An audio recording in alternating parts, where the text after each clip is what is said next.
ਗੁਰੂ ਰੂਪ ਪਿਆਰੀ ਸਾਧ ਸੰਗਤ ਜੀਓ, ਗੱਜ ਕੇ ਗਜਾਓ। ਵਾਹਿਗੁਰੂ ਜੀ ਕਾ ਖਾਲਸਾ, ਵਾਹਿਗੁਰੂ ਜੀ ਕੀ ਫਤਿਹ। ਜਿਵੇਂ ਕਿ ਗੁਰੂ ਪਿਤਾ ਦੀ ਦਇਆ, ਗੁਰੂ ਪਿਤਾ ਦੀ ਬਖਸ਼ਿਸ਼ ਦਾ ਸਦਕਾ ਹਰ ਹਫ਼ਤੇ ਸੰਗਤਾਂ ਰਲ ਮਿਲ ਕੇ ਇੱਕ ਅਭਿਆਸ ਨੂੰ ਕਮਾਉਣ ਦੀ ਕੋਸ਼ਿਸ਼ ਕਰਦੇ ਹਾਂ। ਇਸ ਹਫ਼ਤੇ ਵੀ ਜੋ ਗੁਰੂ ਪਿਤਾ ਨੇ ਜਿੰਨੀ ਕੁ ਸੋਝੀ ਬਖਸ਼ਿਸ਼ ਕੀਤੀ, ਜਿੰਨੀ ਕੁ ਸਮਝ ਆ ਸਕੀ, ਉਹ ਆਪ ਜੀ ਸਰਬੱਤ ਸੰਗਤਾਂ ਦੇ ਨਾਲ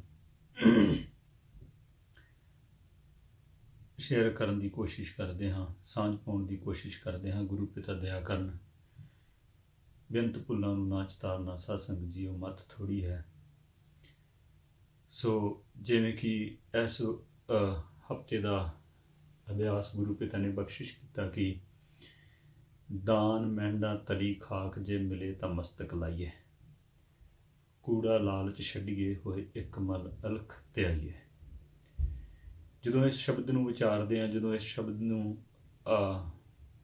ਵਿਚਾਰਦੇ ਸੀ ਤੇ ਸਾਨੂੰ ਆਪਾਂ ਪਿੱਛੇ ਜਿਵੇਂ ਕਿ ਗੁਰੂ ਪਿਤਾ ਦੀ ਦਇਆ ਦਾ ਸਦਕਾ ਆਪ ਜੀ ਸਰਬੱਤ ਸੰਗਤਾਂ ਨੇ ਮਾਣਿਆ ਕਿ ਦੋਵਾਂ ਅਭਿਆਸਾਂ ਦੇ ਵਿੱਚ ਜਦੋਂ ਗੁਰੂ ਪਿਤਾ ਦੇ ਇਸ ਪੰਕਤੀ ਦਾ ਤੇ ਪਿਛਲੇ ਦੋ ਅਭਿਆਸਾਂ ਦਾ ਖਾਸ ਕਰਕੇ ਬਹੁਤ ਸੰਬੰਧ ਵਾ।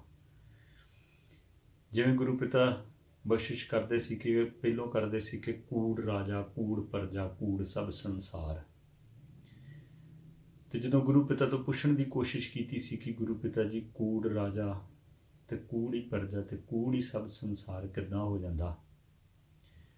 ਗੁਰੂ ਪਿਤਾ ਜੀ ਉਹ ਜਿਵੇਂ ਕਿ ਰਾਜਾ, ਜਿਵੇਂ ਕਿ ਅਸੀਂ ਆਮ ਤੌਰ 'ਤੇ ਅਰਥ ਕਰ ਲੈਂਦੇ ਹਾਂ ਕਿ ਜਿਹੜਾ ਕੋਈ ਦੇਸ਼ ਨੂੰ ਚਲਾਉਣ ਵਾਲਾ ਹੋਵੇ ਜਾਂ ਕੋਈ ਜਿਹੜੇ ਵੱਡੇ ਅਹੁਦਿਆਂ 'ਤੇ ਆ, ਵੀ ਉਹ ਜਦੋਂ ਉਹ ਹੀ ਕੂੜ ਹੋ ਜੇ ਤੇ ਫਿਰ ਜਿਹੜੀ ਪ੍ਰਜਾ ਵਾ ਥੱਲੇ ਉਹ ਵੀ ਕੂੜ ਹੋ ਜਾਂਦੀ ਹੈ ਤੇ ਸਾਰਾ ਸੰਸਾਰ ਹੀ ਕੂੜ ਹੋ ਜਾਂਦਾ। ਗੁਰੂ ਪਿਤਾ ਤੋਂ ਪੁੱਛਣ ਦੀ ਜਦੋਂ ਕੋਸ਼ਿਸ਼ ਕੀਤੀ ਸੀ ਕਿ ਗੁਰੂ ਪਿਤਾ ਜੀ, ਇਹ ਕਿਉਂ ਕੂੜ, ਰਾਜਾ ਕੂੜ ਕਿਉਂ ਹੋ ਜਾਂਦਾ।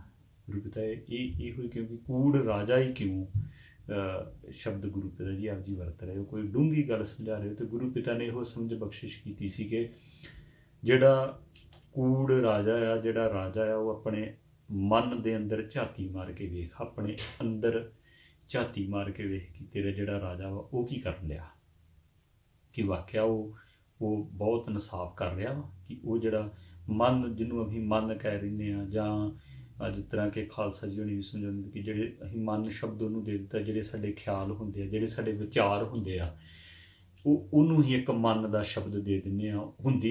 ਹੁੰਦੀ ਸਾਡੇ ਅੰਦਰ ਦੀ ਭਾਵਨਾ ਹੀ ਆ ਉਹ, ਜਿਹਨੂੰ ਅਸੀਂ ਮਨ ਸ਼ਬਦ ਬਣਾ ਇੱਕ ਮਨ ਕਹਿ ਦਿੰਦੇ ਹਾਂ। ਪਰ ਕੀ ਵਾਕਿਆ ਹੀ ਕਿ ਇਹ ਮਨ ਜਿਹੜਾ ਵਾ ਕਿ ਮਨ ਤੂੰ ਜੋਤ ਸਰੂਪ ਵਾਲੇ ਕੰਮ ਕਰ ਰਿਹਾ ਕਿ ਜਾਂ ਕੂੜ ਰਾਜਾ ਕੂੜ ਪ੍ਰਜਾ ਵਾਲੇ ਕੰਮ ਕਰ ਰਿਹਾ। ਤੇ ਜਦੋਂ ਵੇਖਦੇ ਕਿ ਇਹ ਮਨ ਰੂਪੀ ਹੀ ਜਦੋਂ ਸਾਡੇ ਖਿਆਲ ਉਹ ਕੂੜ ਵਾਲੇ ਹੋਣਗੇ, ਜਦੋਂ ਅਸੀਂ ਜੋ ਵੀ ਕਿਸੇ ਵੇਖ ਰਹੇ ਹਾਂ, ਜੋ ਸੁਣ ਰਹੇ ਹਾਂ, ਜੋ ਕਰ ਰਹੇ ਹਾਂ,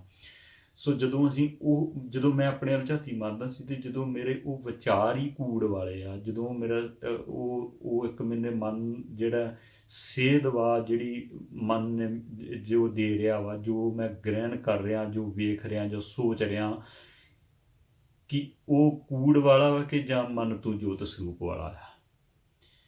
ਤੇ ਜਦੋਂ ਮੈਂ ਆਪਣੇ ਅੰਦਰ ਝਾਤੀ ਮਾਰਦਾ ਸੀ ਤੇ ਫਿਰ ਮੈਨੂੰ ਵੇਖਣ ਨੂੰ ਮਿਲਦਾ ਸੀ ਕਿ ਹਾਂ, ਜਦੋਂ ਉਹ ਵਿਚਾਰ ਹੀ ਕੂੜ ਵਾਲੇ ਆ ਰਹੇ ਆ ਤੇ ਫਿਰ ਇੰਦਰੀਆਂ ਰੂਪ ਪ੍ਰਜਾ ਜਿਹੜੀ ਆ ਉਹਨੇ ਆਟੋਮੈਟਿਕ ਹੀ ਕੂੜ ਹੀ ਕਮਾਉਣਾ, ਕਿਉਂਕਿ ਉਹਨੂੰ ਮਿਲ ਹੀ ਕੂੜ ਰਿਹਾ, ਕਿਉਂਕਿ ਉਹਨੂੰ ਸੋਚ ਜਿਹੜੀ ਮਿਲ ਰਹੀ ਆ, ਜੋ ਪਿੱਛੋਂ ਉਹਨੂੰ ਮਿਲ ਰਿਹਾ ਵਾ, ਜਿਹੜਾ ਭੋਜਨ ਮਿਲ ਰਿਹਾ ਵਾ, ਉਹ ਸਹੀ ਨਹੀਂ ਮਿਲ ਰਿਹਾ। ਇਸ ਕਰਕੇ ਉਹ ਜਿਹੜੀਆਂ ਇੰਦਰੀਆਂ ਵੀ ਆ ਫਿਰ ਉਹ ਹੀ ਕੁਝ ਕਰਦੀਆਂ ਵਾ ਜੋ ਉਹਨਾਂ ਨੂੰ ਆਹਾਰ ਮਿਲ ਰਿਹਾ ਹੁੰਦਾ। ਤੇ ਫਿਰ ਜਿਹੜਾ ਸਾਰਾ ਸਰੀਰ ਰੂਪੀ ਆ ਸੰਸਾਰ ਵਾ, ਵੀ ਇਹ ਵੀ ਸਾਰਾ ਕੂੜ ਹੀ ਹੋ ਜਾਂਦਾ। ਜਿਵੇਂ ਕਿ ਅਸੀਂ ਸੋਚ ਰਹੇ ਸੀ ਕਿ ਇੱਕ ਬੜੀ ਕਹਾਵਤ ਹੁੰਦੀ ਸੀ ਨਾ, ਵੀ ਇਹ ਖੂਨ ਹੀ ਗੰਦਾ, ਜਿਸ ਤਰ੍ਹਾਂ ਕਹਿ ਦਿੰਦੇ, ਜਿਹੜਾ ਕੋਈ ਮਾੜਾ ਗਲਤ ਕੰਮ ਕਰੇ, ਜ਼ਿਆਦਾ ਕੋਈ ਮਾੜਾ ਕੰਮ ਤੇ ਕਹਿ ਦਿੰਦੇ ਨਹੀਂ ਇਹਦਾ ਖੂਨ ਹੀ ਗੰਦਾ ਵਾ ਨਾ।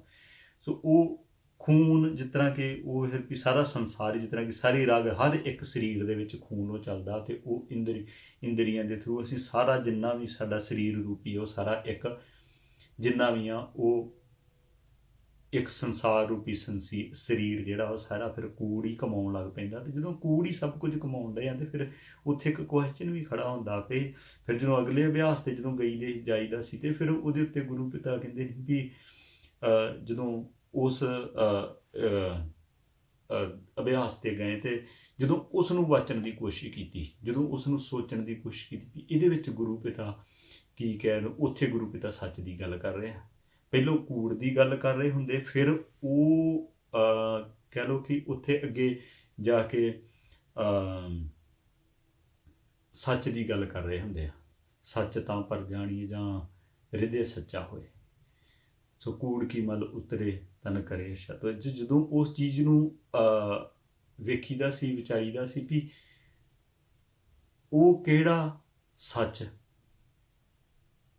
ਸੱਚ ਤਾਂ ਪਰ ਜਾਣੀਏ ਜਾਂ ਹਿਰਦੇ, ਵੀ ਉਹ ਫਿਰ ਸੱਚ ਤਾਂ ਹੀ ਹੋ ਸਕਦਾ ਜੇ ਹਿਰਦੇ 'ਚ ਸੱਚ ਹੋਊਗਾ, ਜੇ ਆਪਣੇ ਕੋਲ ਸੱਚ ਹੋਊਗਾ, ਜੇ ਅਸੀਂ ਸੱਚ 'ਤੇ ਚੱਲਦੇ ਹੋਵਾਂਗੇ ਤੇ ਉਹ ਕੂੜ ਦੀ ਮੱਲ 'ਤੇ ਤਾਂ ਹੀ ਉਤਰ ਸਕਦੀ। ਫਿਰ ਗੁਰੂ ਪਿਤਾ ਤੋਂ ਜਦੋਂ ਪੁੱਛਣ ਦੀ ਕੋਸ਼ਿਸ਼ ਕੀਤੀ, ਗੁਰੂ ਪਿਤਾ ਜੀ ਸੱਚ ਹੈ ਕੀ? ਤੇ ਅਸੀਂ ਬੜੇ ਸਮਾਂ ਪਹਿਲਾਂ ਦੀ ਗੱਲ ਹੈ ਕਿ ਅਸੀਂ ਇਸ ਤਰ੍ਹਾਂ ਹੀ ਉਦੋਂ ਵੀ ਕਿਸੇ ਅਭਿਆਸ ਵਿੱਚ ਹੀ ਅਸੀਂ ਤੇ ਸਾਨੂੰ ਅਸੀਂ ਗੁਰੂ ਪਿਤਾ ਤੋਂ ਉਦੋਂ ਵੀ ਇਹ ਸ਼ਬਦ ਪੁੱਛਣ ਦੀ ਕੋਸ਼ਿਸ਼ ਕੀਤੀ, ਗੁਰੂ ਪਿਤਾ ਜੀ ਸੱਚ ਹੈ ਕੀ? ਜਿਹੜਾ ਉਸ ਟਾਈਮ ਗੁਰੂ ਪਿਤਾ ਨੇ ਜਦੋਂ ਉਸ ਟਾਈਮ ਸਮਝਾਇਆ ਸੀ ਤੇ ਉਹ ਹੁਣ ਇਸ ਟਾਈਮ ਵਾਲਾ ਕੁਝ ਚੇਤਾ ਵੀ ਨਹੀਂ ਸੀ, ਪਰ ਜਦੋਂ ਇਹ ਚੀਜ਼ ਪੁੱਛੀ ਗੁਰੂ ਪਿਤਾ ਜੀ ਸੱਚ ਹੈ ਕੀ, ਤੇ ਮੈਨੂੰ ਯਕਦਮ ਉਹ ਚੀਜ਼ ਸਾਰੀ ਚੇਤੇ ਆ ਗਈ। ਉਹ ਅਭਿਆਸ ਜਦੋਂ ਚੇਤੇ ਆਇਆ ਕਿ ਗੁਰੂ ਪਿਤਾ ਨੇ ਇੱਕ ਵਾਰੀ ਇਹ ਵੀ ਸਮਝਾਇਆ ਕਿ ਸੱਚ ਹੈ ਕਿ ਉਹ ਫਿਰ ਜਿਸ ਤਰ੍ਹਾਂ ਇੱਕ ਵਾਰੀ ਮੇਰੇ ਮਨ ਦੇ ਵਿੱਚ ਸਭ ਕੁਝ ਉਹ ਚੱਲਿਆ। ਉਸ ਟਾਈਮ ਗੁਰੂ ਪਿਤਾ ਤੋਂ ਪੁੱਛਿਆ ਸੀ, ਗੁਰੂ ਪਿਤਾ ਜੀ ਸੱਚ ਕੀ ਹੈ? ਤੇ ਗੁਰੂ ਪਿਤਾ ਜੀ ਨੇ ਉਹ ਬਖਸ਼ਿਸ਼ ਕੀਤੀ ਸੀ ਕਿ ਤੂੰ ਸੱਚ ਕਿਹਨੂੰ ਮੰਨਦਾ, ਤੇਰੀ ਦੀ ਸੱਚ ਕੀ ਹੈ? ਤੇ ਜਦੋਂ ਮੈਂ ਆਪਣੇ ਅੰਦਰ ਝਾਤੀ ਮਾਰੀ ਤੇ ਅਸੀਂ ਆਖਿਆ, ਗੁਰੂ ਪਿਤਾ ਜੀ ਮੈਂ ਤਾਂ ਸੱਚ ਮੰਨਦਾ ਵੀ ਮੇਰਾ ਆ ਘਰ ਵਾ, ਬਾਹਰ ਆ ਮੇਰੀ ਘਰ ਦੀ ਆ ਮੇਰੇ ਬੱਚੇ ਆ ਮੇਰਾ ਮਾਂ ਪਿਓ ਆ ਮੇਰੀ ਜੋਬਸ, ਸਭ ਕੁਝ ਨੂੰ ਮੈਂ ਤੇ ਇਹਨੂੰ ਸੱਚ ਮੰਨ ਕੇ ਬੈਠਾ ਵਾਂ। ਤੇ ਗੁਰੂ ਪਿਤਾ ਨੇ ਇਹ ਵੀ ਸਮਝ ਬਖਸ਼ਿਸ਼ ਕੀਤੀ ਸੀ ਕਿ ਨਹੀਂ, ਇਹਦੇ ਤੋਂ ਉੱਤੇ ਵੀ ਇੱਕ ਹੋਰ ਵਾ ਜਿਹਨੂੰ ਅਸੀਂ ਸਰੀਰ ਕਹਿੰਦੇ ਆ, ਤੂੰ ਇਹਨੂੰ ਹੀ ਸੱਚ ਮੰਨ ਕੇ ਬੈਠਾ। ਤੇ ਜਦੋਂ ਉਸ ਟਾਈਮ 'ਤੇ ਉਹ ਚੀਜ਼ ਘਟਨਾ ਵਾਪਰੀ ਸੀ ਤੇ ਉਹ ਹੁਣ ਮੈਂ ਉਸ ਢੰਗ ਦੇ ਨਾਲ ਬਿਆਨ ਤਾਂ ਨਹੀਂ ਕਰ ਸਕਦਾ, ਪਰ ਵਾਕਿਆ ਹੀ ਇੱਕ ਜਿਸ ਤਰ੍ਹਾਂ ਕਿ ਉਹ ਇੱਕ ਅੰਦਰ ਨੂੰ ਜੋ ਰੌਂ ਮਿਲੀ, ਜੋ ਖੇੜਾ ਮਿਲਿਆ ਵੀ ਵਾਕਿਆ ਹੀ ਕਿੰਨਾ ਕੁਛ ਇਹ ਸਰੀਰ ਤੋਂ ਹੀ ਚੱਲ ਰਿਹਾ, ਜੋ ਨਾ ਵਕਾਰ ਆ ਸਭ ਸਰੀਰ ਤੋਂ ਚੱਲ ਰਿਹਾ, ਇਹ ਸਰੀਰ ਕਰਕੇ ਹੀ ਸਾਰਾ ਭਰਮ ਆ। ਸੋ ਸਭ ਕੁਝ ਮੰਨ ਕੇ ਬੈਠਾ ਵਾਂ ਵੀ ਇਹ ਹੈ ਨਹੀਂ ਗਾ ਜਿਸ ਤਰ੍ਹਾਂ ਸਭ ਕੁਝ ਇਹੋ ਹੀ ਨਹੀਂ ਹੈ, ਸਭ ਕੁਝ ਹੋ ਰਿਹਾ ਸੱਚ ਨਾਲ। ਸੋ ਜਿਸ ਢੰਗ ਨਾਲ ਤਰੀਕੇ ਨਾਲ ਉਸ ਟਾਈਮ ਗੁਰੂ ਪਿਤਾ ਨੇ ਸੋਝੀ ਬਖਸ਼ਿਸ਼ ਕੀਤੀ ਵੀ, ਤੇ ਜਦੋਂ ਉਹ ਵਿਚਾਰਿਆ ਵੀ ਵਾਕਿਆ ਹੀ ਇਹ, ਤੇ ਉਹ ਚੀਜ਼ ਮੈਨੂੰ ਫਿਰ ਜਿਸ ਤਰ੍ਹਾਂ ਕਿ ਗੁਰੂ ਪਿਤਾ ਨੇ ਫਿਰ ਉਹ ਯਾਦ ਕਰਾਈ ਵੀ ਉਹ ਸੱਚ ਕੀ ਆ ਨਾ, ਵੀ ਸੱਚ ਤਾਂ ਪਰ ਜਾਣੀਏ ਜਾਂ ਹਿਰਦੇ ਸੱਚ। ਜਦੋਂ ਉਹੋ ਹੀ ਜਾਣ ਸਕਦਾ ਕਿ ਸੱਚ ਕੀ ਆ, ਕਿ ਜਿਹੜਾ ਤੁਰਿਆ ਹੀ ਉਹ ਸੱਚ ਦੇ ਉੱਤੇ ਆ, ਜਿਹਦੇ ਲਈ ਹੈ ਹੀ ਸਭ ਕੁਝ ਸੱਚ ਆ। ਸੱਚ ਇੱਕ ਮਤਲਬ ਵੀ ਇਹ ਨਹੀਂ ਕਿ ਉਹਨੇ ਕੋਈ ਦੋ ਚੀਜ਼ਾਂ ਬਣਾਈਆਂ, ਉਹਦੇ ਲਈ ਹੈ ਹੀ ਸਭ ਕੁਝ ਸੱਚ ਆ। ਉਹਦੇ ਲਈ ਕੋਈ ਉਹਨੂੰ ਇੱਕ ਉਹ ਸੱਚ ਉਸ ਚੀਜ਼ ਨੂੰ ਜਿਸ ਤਰ੍ਹਾਂ ਜਾਣ ਲਈਦਾ ਕਿ ਜਿਸ ਤਰ੍ਹਾਂ ਕਿ ਇੱਕ ਖੇਡ ਆ ਚੱਲਣ ਡਈ ਆ, ਬਸ ਉਹ ਜੋ ਹੋਇਆ ਚੱਲਣ ਡਈ ਆ ਸੱਚ ਆ।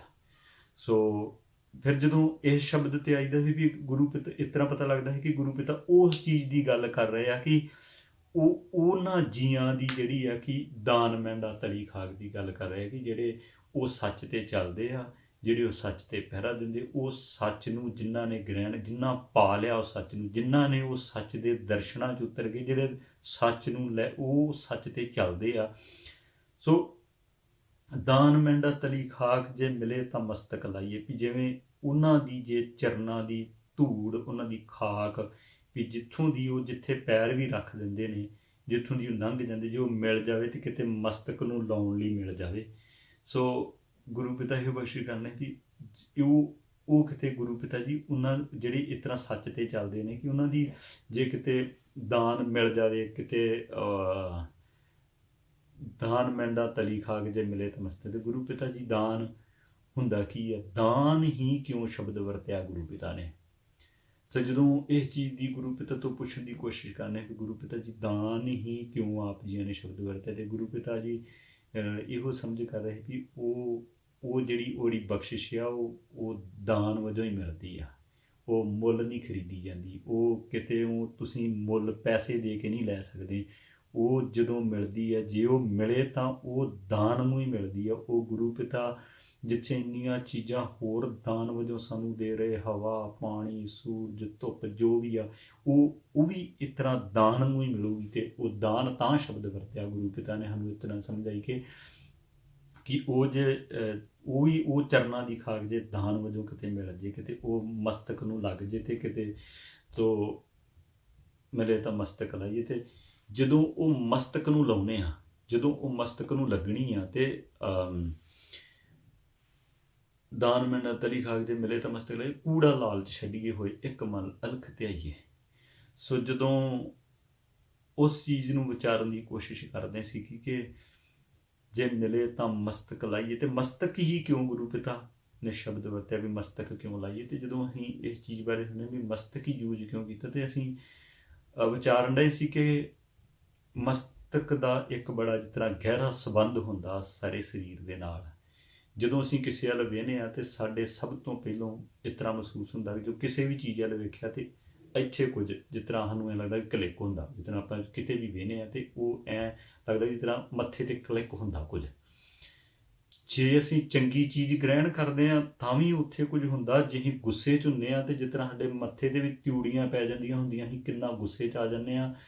ਕੋਈ ਵੀ ਚੀਜ਼ ਨੂੰ, ਜਿਹੇ ਵੀ ਚੀਜ਼ ਨੂੰ ਅਸੀਂ ਗ੍ਰਹਿਣ ਕਰਦੇ ਹਾਂ ਤਾਂ ਸਭ ਤੋਂ ਪਹਿਲਾਂ ਅਸਰ ਹੀ ਜਿਸ ਤਰ੍ਹਾਂ ਉਹ ਮਸਤਕ 'ਤੇ ਹੁੰਦਾ, ਅਤੇ ਉਹਦੇ ਤੋਂ ਫਿਰ ਜਿਸ ਤਰ੍ਹਾਂ ਸਾਨੂੰ ਇਸ ਤਰ੍ਹਾਂ ਲੱਗਣ ਹੈ ਜਿਸ ਤਰ੍ਹਾਂ ਸਾਰੇ ਸਰੀਰ ਨੂੰ ਐਨਰਜੀ, ਸਾਰੇ ਸਰੀਰ ਨੂੰ ਉਹਦੇ ਉੱਤੋਂ ਕੁਝ ਮਿਲਦਾ ਵਾ। ਅਤੇ ਫਿਰ ਇਸ ਕਰਕੇ ਜਿਹੜਾ ਗੁਰੂ ਪਿਤਾ ਨੇ ਹੋ ਸਕਦਾ ਕਿ ਇਹ ਸ਼ਬਦ ਤਾਂ ਵਰਤਿਆ ਕਿ ਜੇ ਮਿਲੇ ਤਾਂ ਮਸਤਕ ਹੀ ਲਾਈਏ, ਵੀ ਉੱਥੋਂ ਹੀ ਸਭ ਕੁਝ ਨਾ ਉਹਦੇ ਉੱਤੇ ਲੱਗ ਜੇ। ਅਤੇ ਜਦੋਂ ਇਹ ਚੀਜ਼ ਨੂੰ ਗੁਰੂ ਪਿਤਾ ਨੇ ਬਖਸ਼ਿਸ਼ ਕਰਕੇ ਜਦੋਂ ਉਹ ਦਾਨ, ਇਹੋ ਜਿਹਾ ਦਾਨ ਬਖਸ਼ਿਸ਼ ਕੀਤਾ, ਉਹ ਜੀਆਂ ਦੀ ਚਰਨ ਧੂੜ ਜਦੋਂ ਸਾਡੇ ਮਸਤਕ ਨੂੰ ਮਿਲੂਗੀ ਅਤੇ ਇੱਕ ਐਟੋਮੈਟਿਕਲੀ ਜਿਹੜਾ ਇੱਕ ਸਰੀਰ ਨੂੰ ਜੋ ਮਿਲਣਾ ਵਾ, ਉਹੀ ਜੀ ਸੋਚ ਸਕਦਾ ਕਿ ਜਿਹਨੂੰ ਉਹ ਚੀਜ਼ ਮਿਲਦੀ ਹੈ, ਜਿਹਦੇ ਮਸਤਕ ਨੂੰ ਲੱਗਦੀ ਹੈ, ਉਹੀ ਉਹ ਚੀਜ਼ ਨੂੰ ਮਾਣ ਸਕਦਾ, ਉਹੀ ਉਹ ਸਰੀਰ, ਉਹ ਚੀਜ਼ ਨੂੰ ਉਹਨੂੰ ਹੀ ਉਹਦੀ ਕੀਮਤ ਦਾ ਪਤਾ, ਉਹੀ ਜਾਣ ਸਕਦਾ ਵੀ ਉਹ ਕੀ ਚੀਜ਼ ਬਣਦੀ ਹੈ, ਕੀ ਹੁੰਦਾ ਹੈ ਜਦੋਂ ਮਸਤਕ ਨੂੰ ਲੱਗਦੀ ਆ। ਅਤੇ ਫਿਰ ਜਦੋਂ ਮਸਤਕ ਨੂੰ ਲੱਗਦੀ, ਜਦੋਂ ਚੰਗੇ ਉਹੋ ਜਿਹੇ ਜੀਆਂ ਦੀ ਮਸਤਕ ਨੂੰ ਧੂੜੀ ਮਿਲਦੀ ਆ, ਅਤੇ ਫਿਰ ਕੂੜਾ ਲਾਲਚ ਛੱਡੀਏ, ਹੋਏ ਇੱਕ ਮਲ ਅਲਖ ਧਿਆਈਏ। ਫਿਰ ਜਿਹੜਾ ਕੂੜਾ, ਜਿਹੜਾ ਲਾਲਚ ਵਾ, ਜਿਹੜਾ ਕੂੜ ਦਾ ਲਾਲਚ ਵਾ, ਫਿਰ ਉਹ ਛੁੱਟ ਜਾਂਦਾ ਉਸ ਟਾਈਮ, ਕਿਉਂਕਿ ਉਦੋਂ ਫਿਰ ਕਹਿੰਦਾ ਕਿ ਇਹੋ ਜਿਹਾ ਜੀਵਨ ਹੋਣਾ ਚਾਹੀਦਾ, ਇਹੋ ਜਿਹਾ ਹੀ ਗੁਰੂ ਪਿਤਾ ਸਾਨੂੰ ਜੀਵਨ ਬਖਸ਼ਿਸ਼ ਕਰੋ, ਇਹੋ ਜਿਹੀ ਗੁਰੂ ਪਿਤਾ ਸਾਨੂੰ ਸੋਝੀ ਬਖਸ਼ੋ, ਇਹੋ ਜਿਹੇ ਗੁਣ ਆਪਣੇ ਬਖਸ਼ਿਸ਼ ਕਰੋ ਗੁਰੂ ਪਿਤਾ। ਸੋ ਉਹ ਜਿਹੜੀ ਮਸਤਕ ਜਦੋਂ ਜੋ ਕੂੜਾ ਲਾਲਚ ਛੱਡਣਾ ਅਤੇ ਇੱਕ ਮਲ ਅਲਖ ਧਿਆਈਏ, ਅਤੇ ਉਹ ਚੀਜ਼ ਗੁਰੂ ਪਿਤਾ ਜਿਹੜੀ ਉਹਨਾਂ ਜੀਆਂ ਦੇ ਕੋਲ ਜਿਹੜੀ ਉਹ ਗੁਣਾਂ ਦੀ ਬਹੁਤ ਕੀਮਤੀ ਗੁਣ ਨੇ, ਉਹ ਮਿਲ ਜਾਣ ਕਿਤੇ। ਸੋ ਉਹ ਜੇ ਕਿਤੇ ਮਿਲ ਜਾਣ ਅਤੇ ਉਹ ਇੱਕ ਗੁਣਾਂ ਦੀ ਵੀ ਖਾਕ ਦੀ ਇੱਕ ਜਿਹੜੀ ਉਹ ਗੁਣ ਮਿਲਦੇ ਆ, ਅਤੇ ਉਹ ਵੀ ਇੱਕ ਦਾਨ ਹੀ ਆ, ਉਹ ਵੀ ਦਾਨ ਮਿਲਦਾ ਤਲੀ, ਉਹ ਵੀ ਤਲੀ ਖਾਕ ਨੂੰ ਘੱਟ ਨਹੀਂ ਹੈਗੀ। ਉਹ ਇੱਕ ਗੁਣ ਪ੍ਰਗਟ ਹੋ ਜਾਣ ਗੁਰੂ ਪਿਤਾ ਕਿ ਉਹ ਜਿਹੜੀ ਜਦੋਂ ਸਾਡੇ ਅੰਦਰ ਉਹ ਤਰ੍ਹਾਂ ਜੀਵਨ ਸਾਡਾ ਵੀ ਚੱਲ ਸਕੇ, ਜਿਸ ਤਰ੍ਹਾਂ ਉਹ ਮਹਾਂਪੁਰਖ, ਜਿਵੇਂ ਕਿ ਜਿੰਨੇ ਵੀ ਮਹਾਂਪੁਰਖਾਂ ਕਮਾਈ ਕਰਦੇ ਨੇ, ਜਿਵੇਂ ਕਿ ਬੰਦਗੀ ਕਰਦੇ ਨੇ, ਉਹ ਹਰ ਇੱਕ ਨੂੰ ਆਪਣਾ ਸਮਝਦੇ ਨੇ, ਸਾਰੇ ਸੰਸਾਰ ਨੂੰ ਆਪਣਾ ਸਮਝਦੇ ਨੇ, ਉਹਦੇ ਮਨ 'ਚ ਕੋਈ ਵਿਤਕਰਾ ਨਹੀਂ। ਉਹ ਕਿੱਡੇ ਤਗੜੇ ਗੁਣ ਨੇ, ਜਦੋਂ ਉਹ ਮਿਲ ਜਾਣ ਅਤੇ ਉਹ ਵੀ ਕਿਤੇ ਉਹ ਗੁਣ ਵੀ ਇੱਕ ਗੁਣ ਰੂਪੀ ਵੀ ਉਹ ਜਿਹੜਾ ਵਾ ਸਾਨੂੰ ਚਰਨ ਧੂੜ ਜਿਹੜੀ ਉਹ ਵੀ ਮਿਲ ਜੇ ਕਿਤੇ, ਵੀ ਇਸ ਤਰ੍ਹਾਂ ਦੇ ਹੋ ਸਕੀਏ। ਅਤੇ ਜਦੋਂ ਉਹ ਮਿਲ ਜਾਂਦੀ, ਫਿਰ ਕੂੜਾ ਲਾਲਚ ਛੱਡੀਏ, ਹੋਏ ਇੱਕ ਮਨ ਅਲਖ ਧਿਆਈਏ। ਵੀ ਜਿਹੜਾ ਕੂੜ ਦਾ ਲਾਲਚ ਆ ਜਿਹੜਾ ਸਾਡੇ ਮਨ ਦੇ ਵਿੱਚ, ਅਤੇ ਉਹ ਗੁਰੂ ਪਿਤਾ ਕਹਿੰਦੇ ਨੇ ਕਿ ਫਿਰ ਉਹ ਤਾਂ ਛੱਡਣਾ ਪੈਣਾ। ਉਹ ਤਾਂ ਕੂੜ ਜਿਹੜਾ ਜਿੰਨਾ ਕੁਛ ਮੰਨਿਆ, ਜੋ ਕੁਛ ਧਾਰਨ ਕੀਤਾ, ਫਿਰ ਜੇ ਉਹੋ ਜਿਹਾ ਜੀਵਨ ਕਮਾਉਣਾ, ਉਹੋ ਜਿਹਾ ਜੀਵਨ ਬਣਾਉਣਾ, ਅਤੇ ਫਿਰ ਉਹੋ ਜਿਹੇ ਜੀਵਨ ਵਾਸਤੇ ਇਹ ਲਾਲਚ ਤੇ ਛੱਡਣੇ ਹੀ ਪੈਣੇ। ਕੂੜਾ ਲਾਲਚ ਛੱਡ ਕੇ ਫਿਰ ਕੀ ਬਣੇ, ਇੱਕ ਮਨ ਅਲਖ ਧਿਆਈਏ। ਫਿਰ ਗੁਰੂ ਪਿਤਾ ਤੋਂ ਬੇਨਤੀ ਕਰਨੀ, ਗੁਰੂ ਪਿਤਾ ਇੱਕ ਮਨ ਅਲਖ ਕੀ ਹੁੰਦਾ, ਇੱਕ ਮਨ ਕਿੱਦਾਂ ਧਿਆਇਆ ਜਾਵੇ, ਉਹ ਇੱਕ ਮਨ ਹੁੰਦਾ ਕੀ ਗੁਰੂ ਪਿਤਾ ਜੀ। ਸੋ ਗੁਰੂ ਪਿਤਾ ਜੀ ਸਮਝ ਇਹੋ ਬਖਸ਼ਿਸ਼ ਕਰ ਰਹੇ ਵੀ ਜਿਹੜਾ ਇੱਕ ਮਨ ਹੁੰਦਾ ਆ, ਕਿ ਜਿਸ ਤਰ੍ਹਾਂ ਉਹ ਇੱਕ ਦੀ ਹੀ ਖੇਡ ਵੇਖੀ ਜਾਵੇ, ਉਹਨੂੰ ਜੋ ਕੁਝ ਵੀ ਦਿਖ ਰਿਹਾ ਉਹਨੂੰ ਵਾਹਿਗੁਰੂ ਸਤਿਗੁਰੂ ਜੀ ਦੀ ਇੱਕ ਖੇਡ ਸਮਝ ਕੇ ਜਾਣਿਆ ਜਾਵੇ ਵੀ ਜੋ ਕੁਝ ਵੀ ਹੋ ਰਿਹਾ ਵਾ, ਕੋਈ ਬੁਰਾ ਨਹੀਂ ਹੋ ਰਿਹਾ, ਕੋਈ ਚੰਗਾ ਨਹੀਂ ਹੋ ਰਿਹਾ, ਜੋ ਕੁਛ ਹੈ ਉਹਦੀ ਖੇਡ ਆ, ਉਹਦੀ ਖੇਡ ਚੱਲ ਰਹੀ ਆ, ਉਹ ਖੇਡ ਸਮਝ ਕੇ ਵੇਖੀ ਜਾਵੇ, ਉਹ ਖੇਡ ਸਮਝ ਕੇ ਚੱਲਿਆ ਜਾਵੇ। ਤੇ ਇਸ ਤਰ੍ਹਾਂ ਸਮਝਾਉਂਦੀ ਵੀ ਗੁਰੂ ਪਿਤਾ ਜਿਵੇਂ ਇਹ ਚੀਜ਼ ਸਮਝਾ ਰਹੇ ਹੁਣ ਵੀ ਉਹ ਇੱਕ ਮਨ ਇੱਕੋ ਬਸ ਹੋਣਾ ਚਾਹੀਦਾ ਮਨ ਦੇ ਉੱਤੇ, ਵੀ ਉਹਦੀ ਖੇਡ ਆ। ਇਹ ਤੋਂ ਸਿਰੇ ਤੋਂ ਇਹ ਮੈਨੂੰ ਇਸ ਤਰ੍ਹਾਂ ਲੱਗਦਾ, ਹੋ ਸਕਦਾ ਹੋਰ ਬਹੁਤ ਕੁਛ ਹੋਵੇ, ਪਰ ਮੈਨੂੰ ਇਹ ਲੱਗਦਾ ਵੀ ਇਹ ਖੇਡ ਨੂੰ ਖੇਡ ਸਮਝ ਕੇ ਚੱਲਿਆ ਜਾਵੇ ਤੇ ਉਹਨੂੰ ਇੱਕ ਮਨ ਨਾਲ ਲਿਆਈਏ। ਕਹਿੰਦੇ ਵੀ ਉਹ ਅਲੱਖ ਜਿਹੜਾ ਲਿਖਿਆ ਜਾਣ ਵਾਲਾ ਹੀ ਨਹੀਂ, ਕਿਤੇ ਉਹਨੂੰ ਅਸੀਂ ਕਿੱਦਾਂ ਲਿਆ ਸਕਦੇ ਹਾਂ, ਉਹਨੂੰ ਅਸੀਂ ਕਿੱਦਾਂ ਬਿਆਨ ਕਰ ਸਕਦੇ ਹਾਂ, ਉਹਨੂੰ ਕਿਸੇ ਸ਼ਬਦਾਂ 'ਚ ਬਿਆਨ ਹੀ ਨਹੀਂ ਕਰ ਸਕਦੇ। ਸਿਰਫ ਉਹਦੀ ਖੇਡ ਨੂੰ ਵੇਖ ਕੇ ਵੀ ਉਹ ਸਭ ਕੁਝ ਉਹਦਾ ਚੱਲਣ ਡਿਆ, ਉਹਨੂੰ ਅੱਗੇ ਚੱਲਣਾ ਚਾਹੀਦਾ।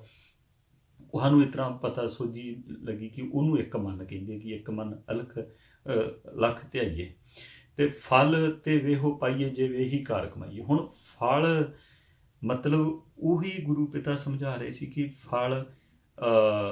ਫਲ ਤੇ ਵੇਹੋ ਇਹੋ ਜਿਹਾ ਹੀ ਮਿਲਣਾ ਕਿ ਜਿਵੇਂ ਹੀ ਕਾਰ ਕਮਾਈਏ, ਵੀ ਜਿਹੋ ਜਿਹੀ ਕਾਰ ਕਮਾਵਾਂਗੇ।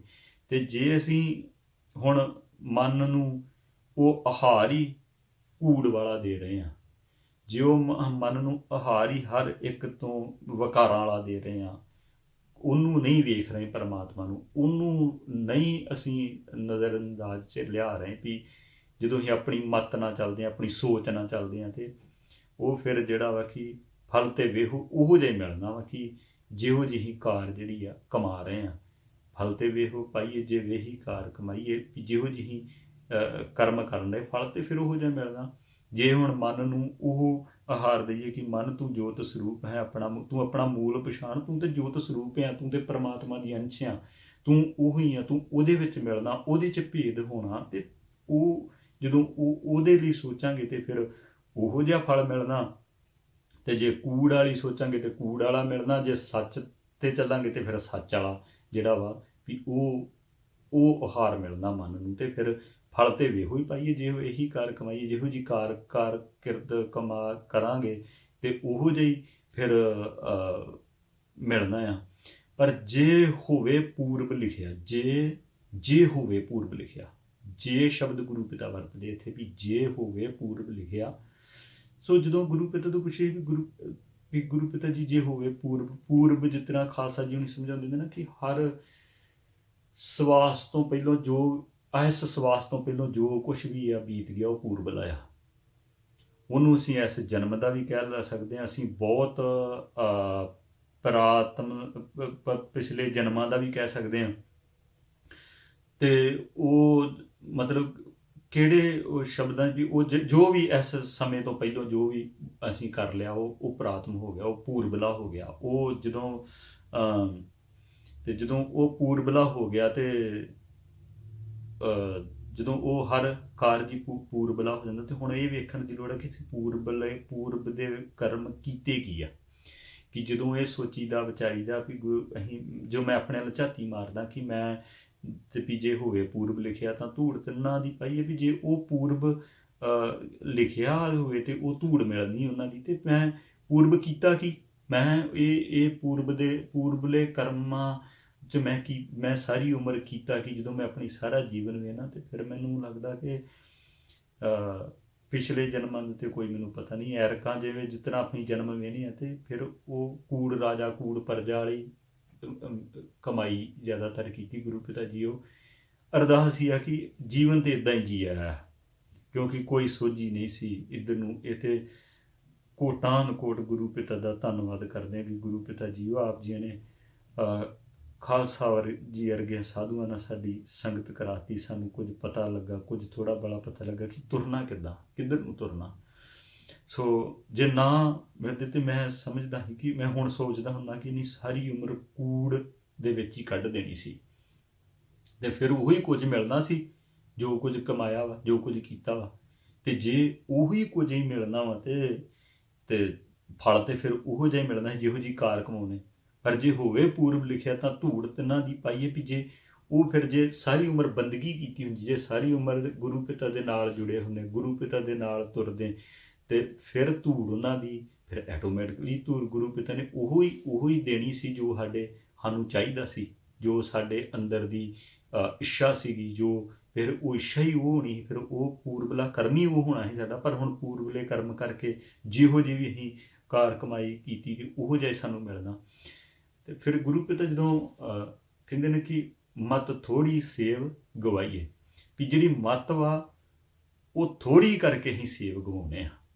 ਗੁਰੂ ਪਿਤਾ ਜੀ ਇਹ ਜਦੋਂ ਗੁਰੂ ਪਿਤਾ ਤੋਂ ਪੁੱਛਦਾ ਕਿ ਗੁਰੂ ਪਿਤਾ ਜੀ ਮਤ ਹੁੰਦੀ ਕੀ, ਜਿਸ ਤਰ੍ਹਾਂ ਮਤ ਫਿਰ ਉਹ ਵੀ ਜਿਹੜਾ ਜਿਸ ਚੀਜ਼ ਤੋਂ ਮੈਂ ਸੋਚਦਾ, ਜੋ ਵੀ ਮੈਂ ਗ੍ਰਹਿਣ ਕਰਦਾ, ਜਿਹੜੀ ਵੀ ਮੱਤ ਨਾਲ ਮੈਂ ਚੱਲ ਰਿਹਾ ਨਾ, ਜੋ ਮੈਂ ਮੇਰੀ ਆਪਣੀ ਮੱਤ ਨਾਲ ਮੈਂ ਚੱਲਦਾ, ਮੈਂ ਕਿਤੇ ਗੁਰੂ ਦੀ ਮੱਤ ਨਾਲ ਥੋੜ੍ਹੀ ਚੱਲ ਰਿਹਾ। ਮੈਂ ਸੋਚ ਵੀ ਮੇਰੀਆਂ ਆਪਣੀਆਂ ਹਰ ਇੱਕ ਚੀਜ਼ ਬਾਰੇ ਜਦੋਂ ਸੋਚੀਦਾ ਆ ਤੇ ਵੀ ਉਹ ਮੱਤ ਮੇਰੀ, ਉਹ ਮੱਤ ਜਿਹੜੀ ਆ ਵੀ ਉਹ ਥੋੜ੍ਹੀ ਸੀਗੀ ਤੇ ਸੇਵ ਗਵਾਈਏ। ਹੁਣ ਜਿਵੇਂ ਕਿ ਜਦੋਂ ਇਸ ਪੰਕਤੀ ਦਾ ਅਭਿਆਸ ਕਰ ਲੈਂਦੇ, ਫਿਰ ਗੁਰੂ ਪਿਤਾ ਜੋ ਖਾਲਸਾ ਜੀ ਹੋਣੀ ਅਭਿਆਸ ਬਖਸ਼ਿਸ਼ ਕਰਦੇ ਹੁੰਦੇ ਕਿ ਆਹ ਕਮਾਉਣਾ, ਆਹ ਕਰਨਾ, ਇਸ ਤਰ੍ਹਾਂ ਚੱਲਣਾ, ਤੇ ਫਿਰ ਕਮਾ ਕੇ ਵੇਖਣਾ।